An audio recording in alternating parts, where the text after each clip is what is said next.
Gina woke up in the medical bay 3 days later. Weak. Korvax sat beside her bed, and she was shocked by what she saw. The massive Vakari looked different. The scars from his neural surgery were still there, but something in his eyes had changed completely. In its place was intelligence, warmth, and something else she had never seen before.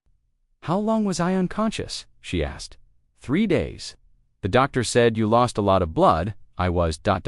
worried." His voice was different, too. The simple, broken speech was gone. He spoke now with the full complexity and beauty that she had heard. In his poetry, those nights in the cell, "What happened to you?" she whispered. Korvax was quiet for a moment, choosing his words carefully. "When I saw you dying, something broke inside me. The rage I felt was so pure, so focused, that it burned away the last of what they did to my mind. The neural modifications are gone. I can think clearly now, speak clearly, remember everything they tried to make me forget. I am myself again, fully myself, for the first time in years.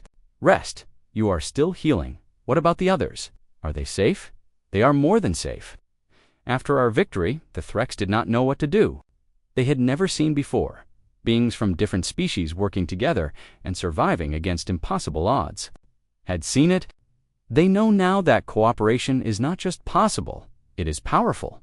They are not the same beings who were captured weeks ago, not just planning to survive the next trial, but planning to escape, all of them, together. Are not individuals anymore. We are a community, a family, with dozens of different skills and abilities. Vec knows about ship navigation. Grok understands engineering. Was not just intelligence or determination. It was love, pure and simple and utterly devoted. I know how to fight. Over the next few days, as Gina recovered, she learned about the plan the prisoners had developed. It was complex and dangerous, but it was also brilliant. Each species would contribute their unique abilities to a coordinated escape. Attempt. The plan would begin during the next major arena event, when most of the guards would be focused on crowd control. A blackout. In the darkness, Grok would use his strength to break open the cell doors. "What about the guards?" Gina asked. "That is my part," Korvax said simply. "You cannot fight all of them alone. I will not be alone. Some of the other prisoners are warriors too, but more importantly, I will not be fighting just to destroy. I will be fighting to protect. There is a difference." The night before the escape attempt, Korvax sat beside Gina's bed and spoke to her in his own language. It was a poem about finding light in darkness.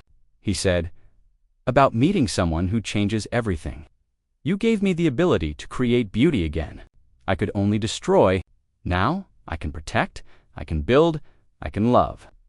"Love." Korvax took her small hand in his massive one, holding it with infinite gentleness. "You are the most important thing in my life. Showed me how to be myself again, though you did that too. But because you saw something in me that no one else saw, you were always a teacher, a poet, a protector. And you helped me find it again. Keep building communities. Keep bringing different species together. Keep showing others what you showed me. And determination, I promise."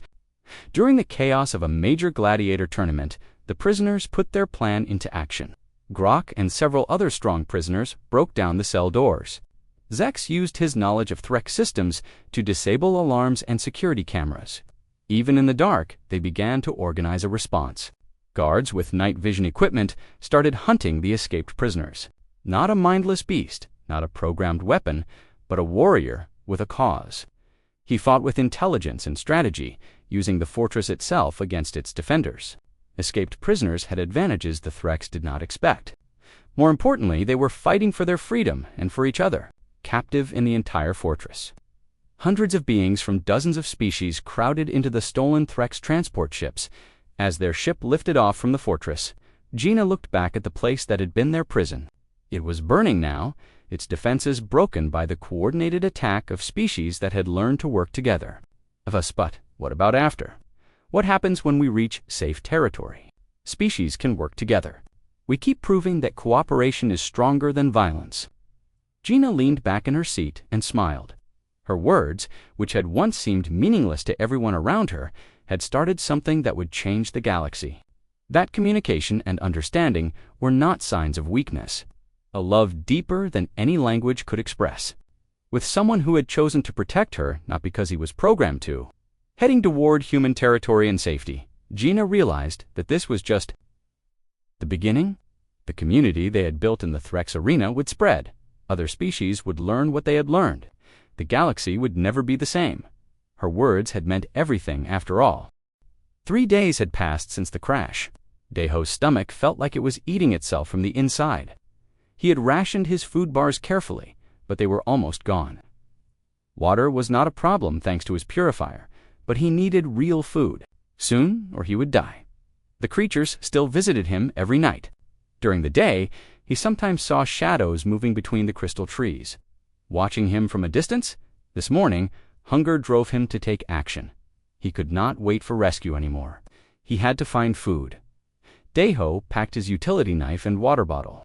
He left the shelter and walked into the crystal forest. Small animals, fruits, nuts, anything but the forest seemed empty of life except for the creatures that watched him at night after 2 hours of searching.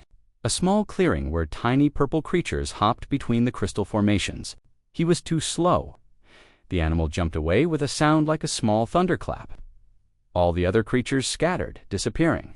Into the crystal trees, he tried again in another clearing, threw his knife at the closest bird. The blade sailed wide and clattered against a tree. The birds flew away in a flash of silver light. By afternoon, he had failed to catch anything. His legs shook with exhaustion. His head felt light and dizzy. The twin suns beat down on him through the crystal canopy, making him sweat despite the cool air. He sat down beside a small crystal stream and put his head in his hands. He was going to die here, alone, hungry, far from home. The sound of breaking branches made him look up. Something large was moving through the trees toward him. Daeho scrambled to his feet and looked around for his knife. It was still stuck. In a tree trunk 20 feet away, the creature stepped into the clearing. It was huge. 6 legs carried a body the size of a small horse. Silver fur covered its muscular frame, and blue light ran in patterns along its spine like living tattoos. Its head was wolf-like, but broader, with intelligent amber eyes that seemed to look right through him. Daeho could not move. The creature was beautiful and terrifying at the same time. It stood there watching him with those bright eyes, its head tilted slightly to one side. More creatures emerged from the forest. 6 in total. They formed a loose circle around the clearing, but they did not come closer. Something that smelled like meat. She dropped it at Daeho's feet and backed away. It was a dead animal, one of the rabbit-like creatures he had been trying to catch. The wolf creature had killed it cleanly with a single bite to the neck, stared at the dead animal, then at the creature that had brought it. The wolf sat down like a dog and kept watching him with those amber eyes. "You brought this for me," Daeho said. His voice was rough from thirst and fear. The wolf's ears twitched at the sound of his voice. She made a low, rumbling sound that was not quite a growl. He had never prepared raw meat before, but he had watched cooking shows on Earth. He retrieved his knife and began to skin. The creature as best he could, the wolves watched every movement he made. When he struggled to cut through the tough hide, one of the smaller wolves approached. It was younger than the others. Daeho tried to copy the technique and succeeded.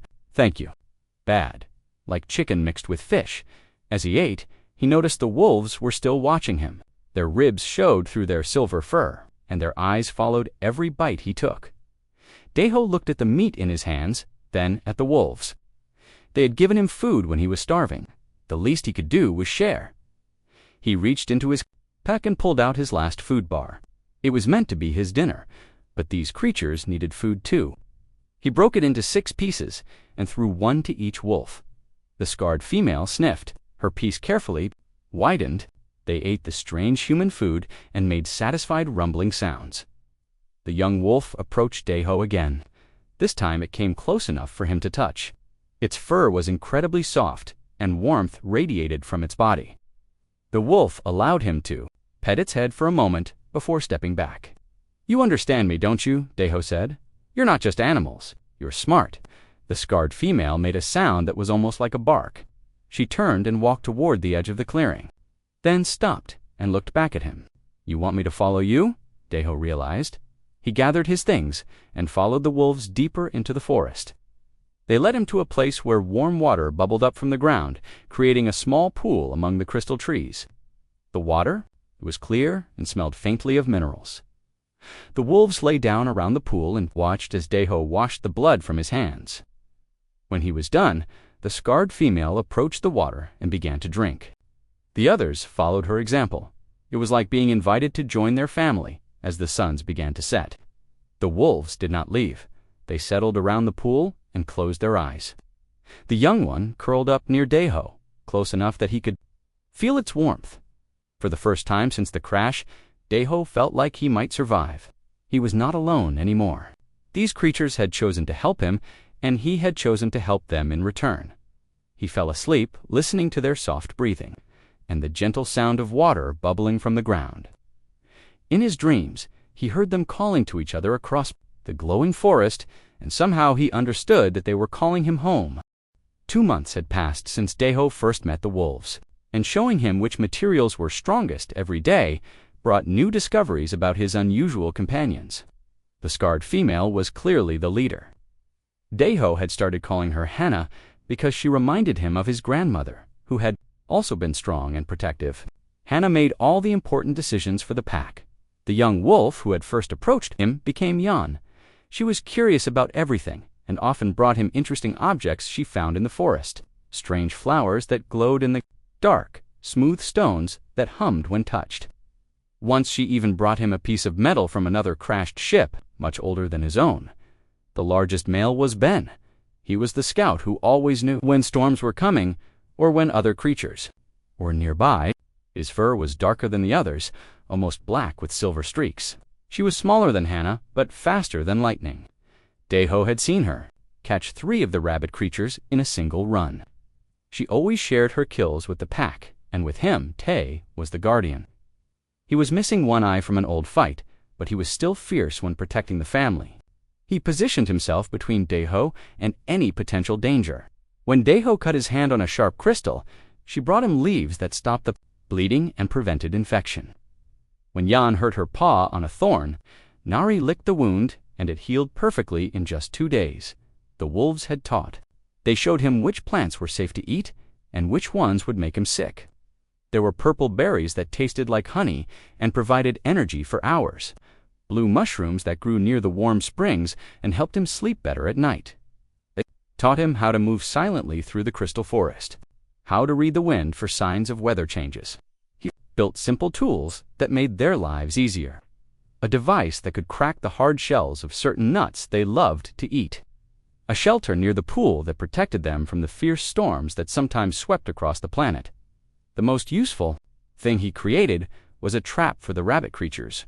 The wolves were excellent hunters, but the trap meant they could catch food even when they were tired or injured. Deho was proud when Hannah examined the trap carefully and made a sound that clearly meant approval. The seasons were changing on the alien world. The twin suns were taking different paths across the sky, and new types of plants were growing in the forest. Some had flowers that sang in harmony with the crystal trees. Others produced fruits that the wolves loved, but that made Deho feel dizzy if he ate too many. During the cold nights, the wolves kept him warm by sleeping close to his shelter. Their body heat was incredible, like having 6 furry heaters. Broken, and he had no way to fix it without proper tools. But strangely, he found that he did not mind as much as he expected. Life with the wolves was hard, but also rewarding in ways his old job had never been. He was learning their language too. A sharp bark was a warning. When they pressed their foreheads together, it was a sign of affection and trust. The breakthrough came when Hannah first touched her forehead to his. Earlier lessons, Nari had brought him healing leaves, and the whole pack had stayed close to watch over him. When the fever finally broke, Hannah approached and gently pressed her scarred forehead against his dot. The gesture made him cry. He had not realized how lonely he had been until that moment when he truly felt accepted as part of their family. Winter arrived suddenly. The crystal trees changed color from clear to deep blue, and snow fell that sparkled like diamonds. The warm pool steamed in the cold air, creating a cloud of mist that made everything look magical. Food became scarce. The rabbit creatures hibernated underground, and the birds migrated to warmer parts of the planet. When they returned tired and hungry, He shared whatever food he had managed to gather or trap. One evening, he was no longer the same person who had crashed on this planet months ago. That man had been focused on his career, always rushing from one project to another. He had learned patience from watching Wu hunt, courage from seeing Tay face danger without hesitation, compassion from Neris' gentle care, loyalty from the way they all protected each other. The wolves had changed. They had learned to trust a creature completely unlike themselves. They had expanded their definition of. Daiho listened to the familiar sounds of his adopted family.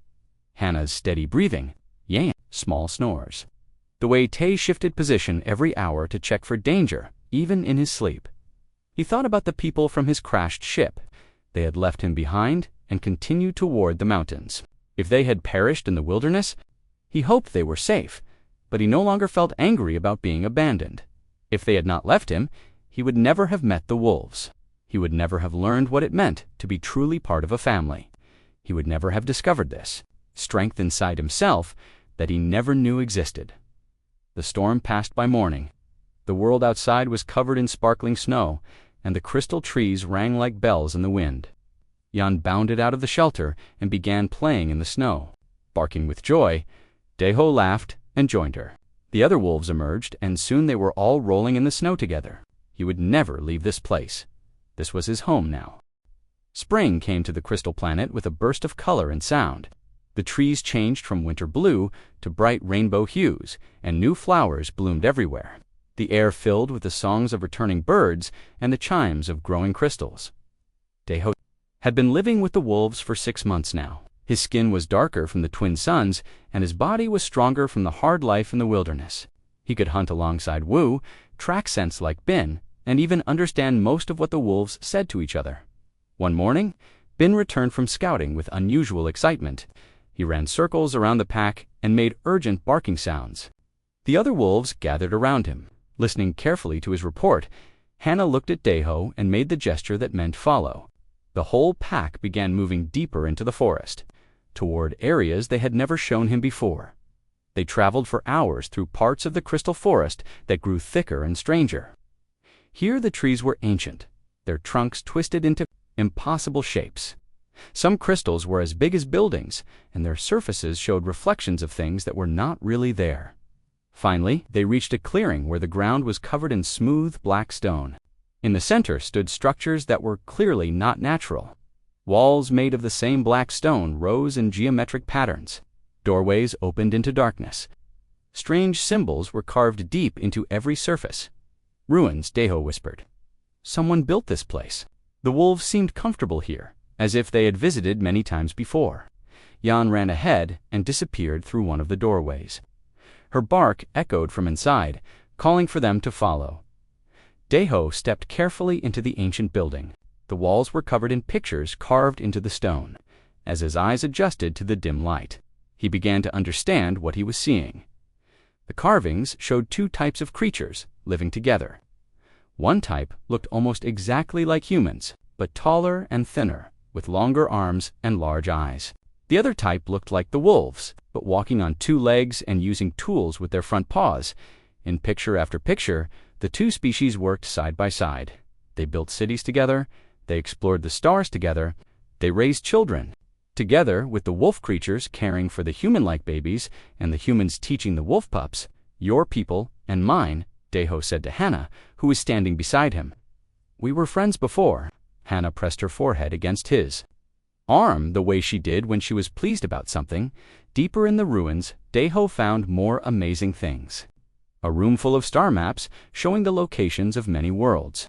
A chamber with crystals that still glowed with their own light after who knows how many years. And in the deepest room, something that made his heart race with excitement. It was a communication device, ancient but similar to technology he knew from his engineering work.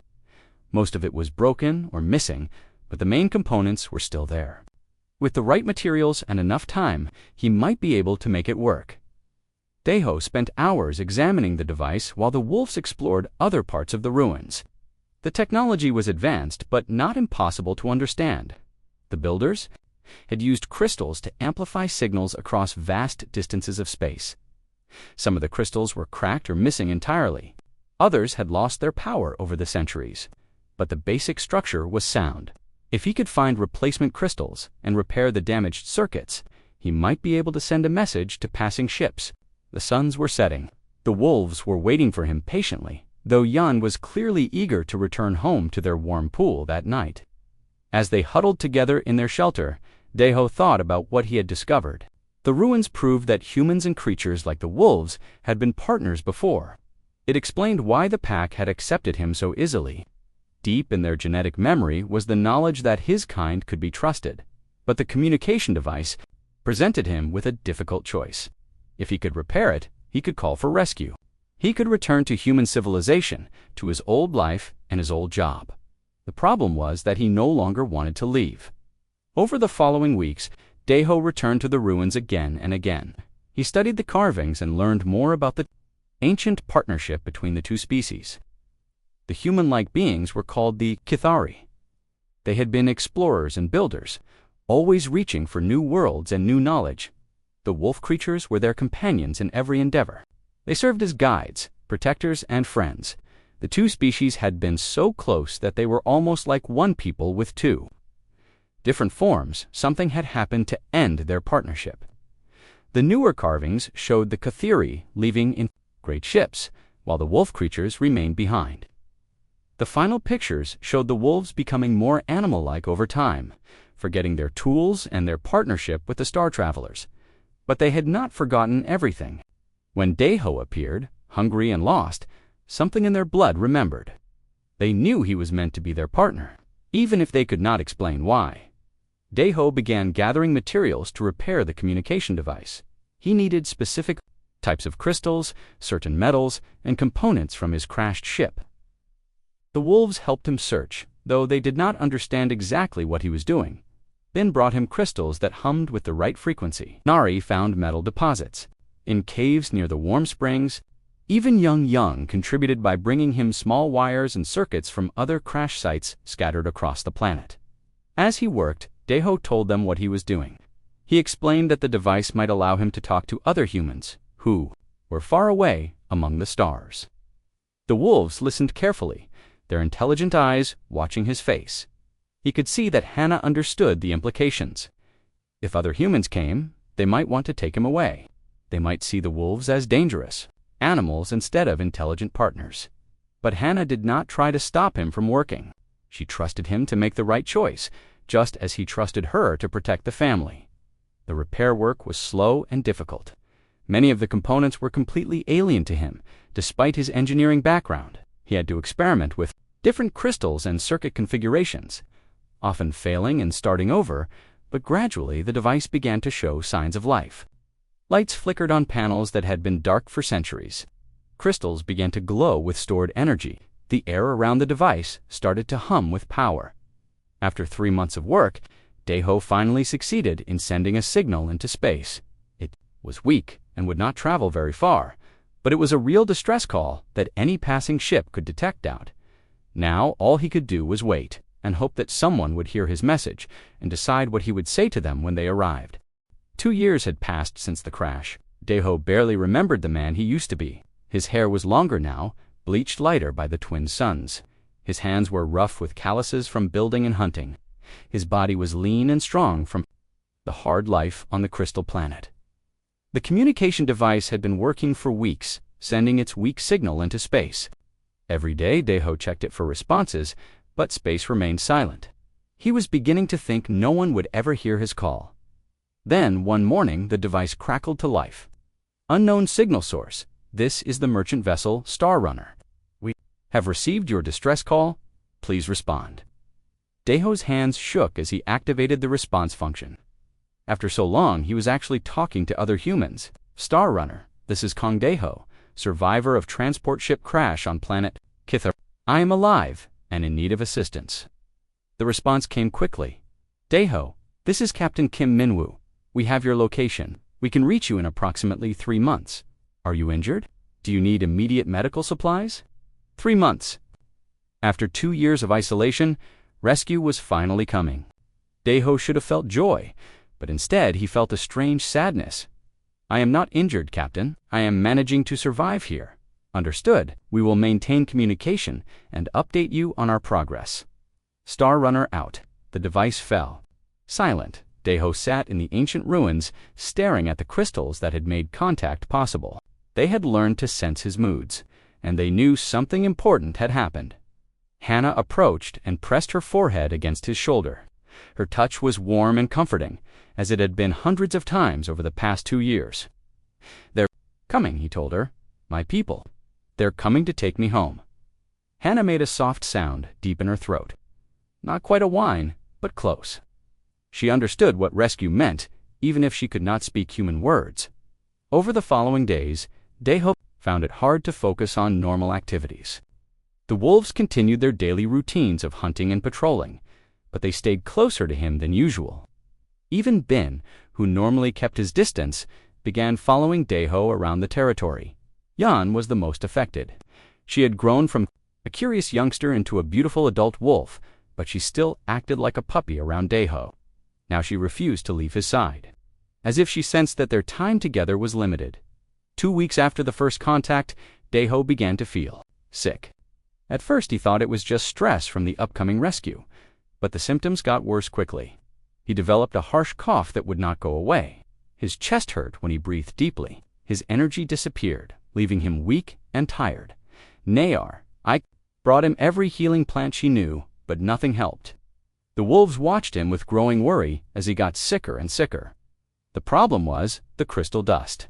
For 2 years, he had been breathing tiny particles from the crystal trees.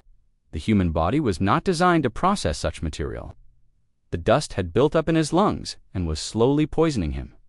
Daeho realized the truth when he coughed up blood one morning. He had studied the medical effects of various atmospheric particles during his terraforming training. He knew what crystal poisoning looked like, and he knew it was often fatal. The irony was bitter. He had survived the crash, learned to live in an alien wilderness, and built a new family with intelligent creatures from another world. Now, just when rescue was coming, Captain Kim asked about his health, but Daeho lied and said he was fine. They saw him getting weaker every day. Food they could find and took turns staying with him when the coughing fits were bad. One evening, as Daeho sat by the warm pool struggling to breathe, he made a difficult decision. He activated his personal recording device and began to speak. "My name is Kong Daeho." He talked for over an hour, describing everything he had learned about the wolves, their intelligence, their loyalty, their ancient partnership with humanoid species. He explained how they had saved his life and become his family. Different from us, but people nonetheless. They deserve respect and protection. They deserve to be understood, not feared. He described their individual personalities, their complex social structure, their capacity for love and grief. He begged whoever found the recording to treat them with kindness. "If humans ever colonize this world," he concluded, "I hope they will remember that they are not taking empty land. This is the wolves' home. We should be guests here, not conquerors." The recording was his legacy, his way of protecting the family that had protected him. As his condition worsened, the wolves began to change their behavior.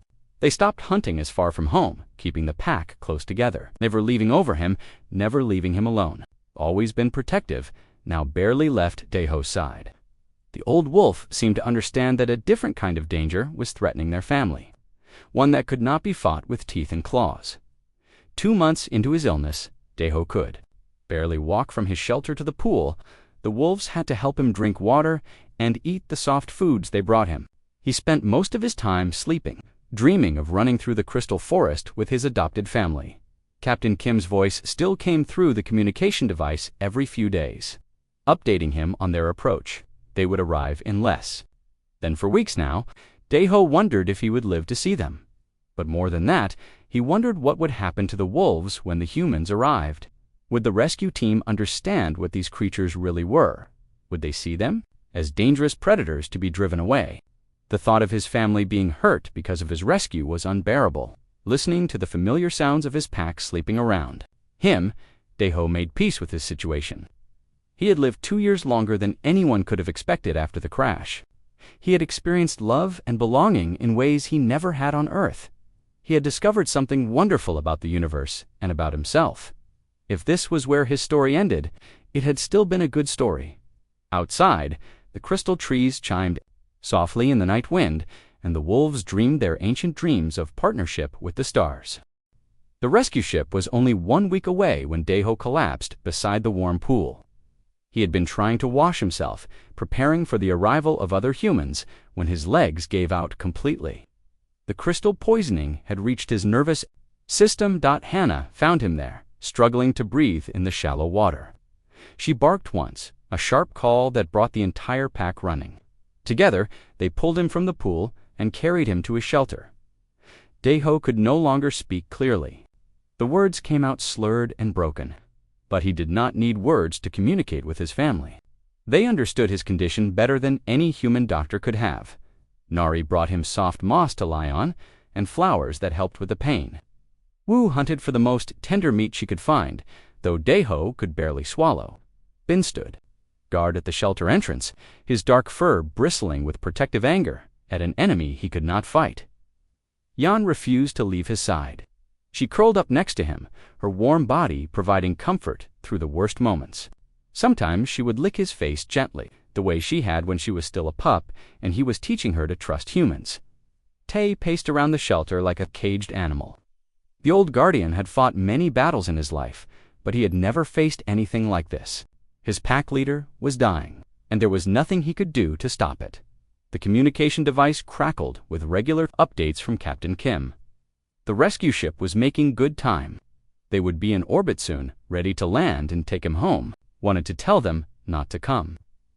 He wanted to say that home was here, with his wolf family, not in some distant human city. But he no longer had the strength to operate the communication device. Instead, he lay in his shelter and listened to the sounds of his pack. Their breathing, their soft movements as they took turns watching over him, the gentle sounds they made, to comfort each other and him. On the 4th day after his collapse, something changed in the wolves' behavior. They became restless, pacing, and whining softly. Ben kept running to the edge of their territory and back, as if he sensed something. Approaching Daeho understood what they were feeling. Death was coming. The wolves could smell it in the air around him, could hear it in his labored breathing. They were preparing to lose another member of their family. Hannah lay down beside him and pressed her scarred forehead against his. Eyes looked directly into his, and he saw love there. Pure, unconditional love that transcended species and language. "Thank you," he whispered, the words barely audible. "Thank you for making me part of your family." Hannah made a soft rumbling sound that meant contentment and sadness at the same time. She understood. The wolves began a vigil that lasted 3 days and nights. They arranged themselves around Daeho's shelter in a protective circle, facing outward. Like guards, they took turns bringing him water and food, though he could consume very little. During the long hours they sang to him, not howling but a softer sound that was almost like humming. Each wolf had their own voice, and together they created a harmony that was both beautiful and heartbreaking. Daeho drifted in and out of consciousness, but he was never alone. Whenever he opened his eyes, he saw one of his family members watching over him.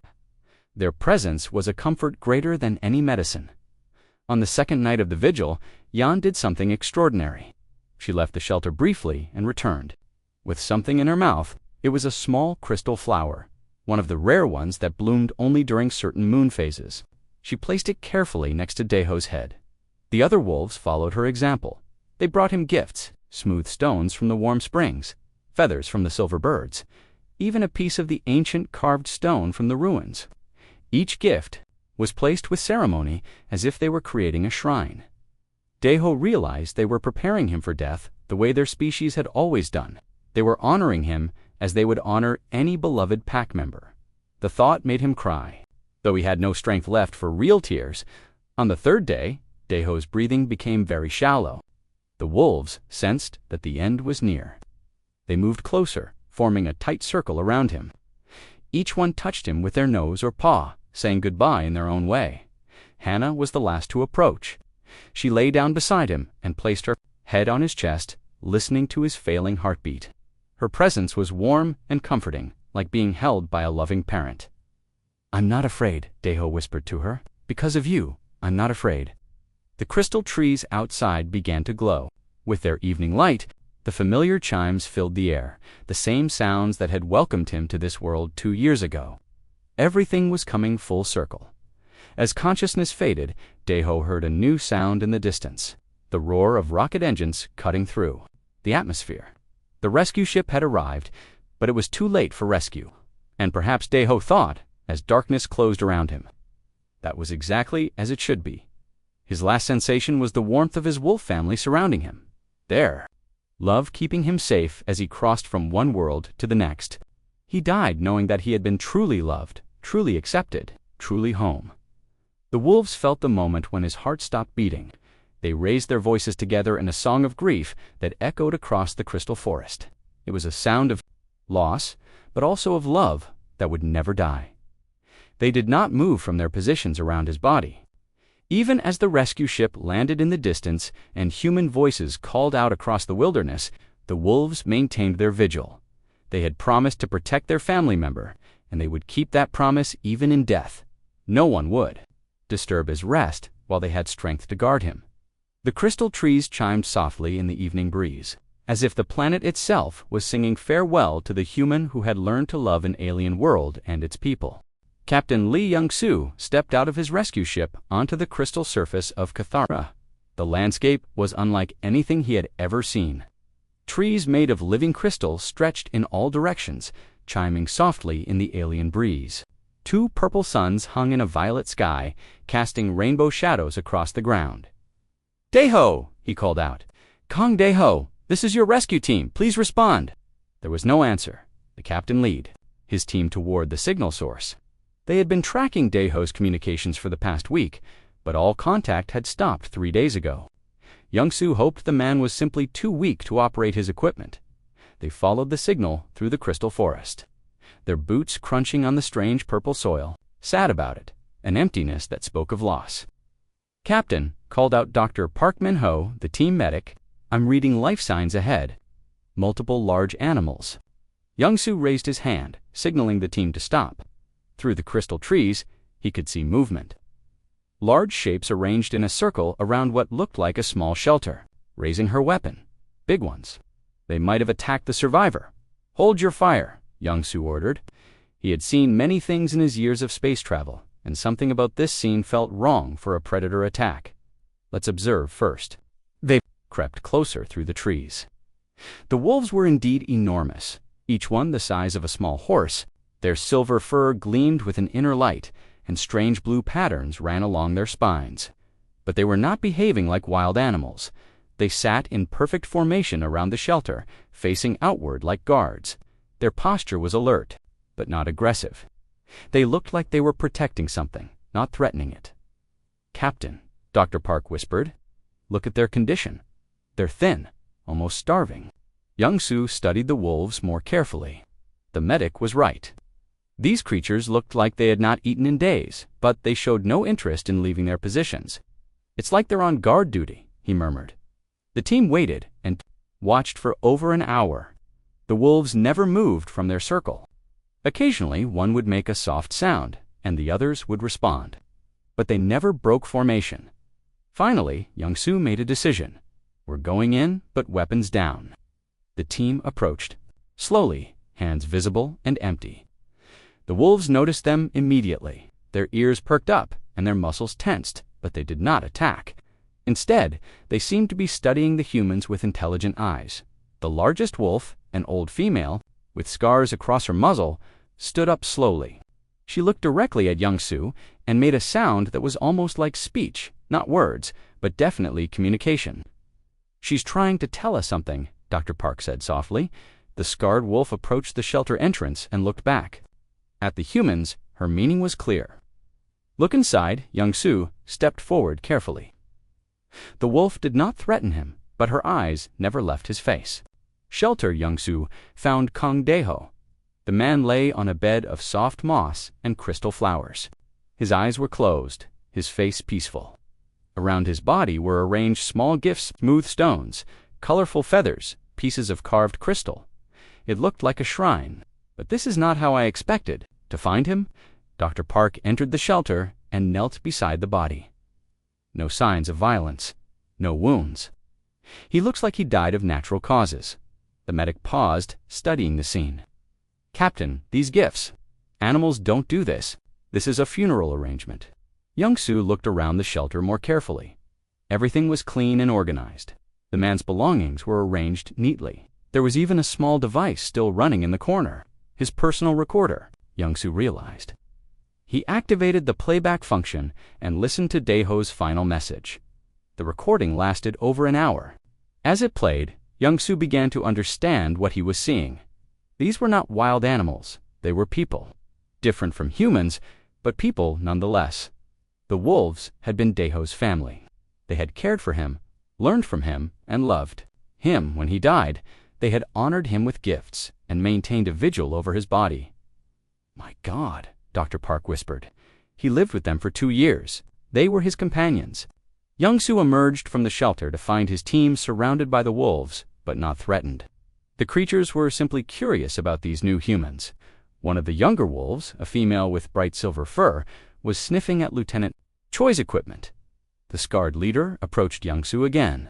She looked at him with those intelligent amber eyes and made another sound. This time, he thought he understood her meaning. "Will you hurt us now that he is gone?" "No," Young-Soo said aloud, feeling somewhat foolish for talking to an animal. "But—" The wolf's ears perked up at his tone. "No, we won't hurt you." He activated his communication device and called his ship. "This is Captain Lee. We've found survivor Kang Dae-ho, but he's deceased. We're going to need some changes to our mission parameters." "Understood, Captain. What kind of changes?" "Forest, at the shrine they had built for their human friend. We're going to need xenobiologists, linguists, cultural specialists, and we're going to need them to stay." Over the following weeks, Young-Soo's rescue mission became something entirely different. Following Daeho's recorded instructions, they established a research station near the warm springs. No hostility. Dr. Park Min-ho became the lead researcher, focusing on understanding the wolves' intelligence and social structure. He found them to be remarkably cooperative, as if they understood that these humans were different from their lost family member, but still deserving of trust. The young female wolf bond with Dr. Park. She seemed to recognize that he was trying to continue Daeho's work of building bridges between species. They buried Daeho near the warm springs, in a spot the wolves had chosen. The entire pack attended the ceremony, sitting in respectful silence as the humans said their farewells. When it was over, the scarred leader approached the grave and placed a crystal flower on the fresh earth. Captain Young-Soo filed his report with the colonial authority, recommending that Cathara be designated as a protected world. The wolves, he wrote, were an intelligent species deserving of rights and protection. The recommendation was approved. Cathara became the first world to be jointly administered by humans and a non-human intelligence. The research station became a permanent embassy, with Dr. Park as the first human ambassador to the wolf people. Years passed. The story of Kang Dae-ho and his wolf family spread throughout human space. It became a symbol of what was possible when different species approached each other with open hearts instead of closed minds. The wolves prospered under protection. They began to remember parts of their ancient culture, guided by the ruins and the patient work of human researchers. Some even learned to use simple tools again, as their ancestors had done. Yan became a leader among her people, bridging the gap between the old ways and the new partnership with humans, teaching them about the human who had shown them that love could transcend all differences. The crystal trees still chimed in the evening breeze. The warm springs still bubbled with mineral-rich water, and in a small grove overlooking the forest, a simple stone marker bore the inscription, "Kang Dae-ho Engineer, once fed, who never left him." But the truth was more complex than those words suggested. Dae-ho had not died alone. He had died surrounded by family, honored by those who loved him, remembered by those whose lives he had changed forever. And in that memory, both species found something precious, proof that in a vast and often hostile universe, friendship and love could bloom between the most unlikely companions. The wolves still howl sometimes in the crystal forest of Cathara. But now their songs are not just of loss and longing. They sing of hope, of partnership, of a future where different worlds and different peoples can find common ground. They sing of a human who taught them that home is not a place, but the people who choose to love you, that never dies, even when those we cherish return to the stars.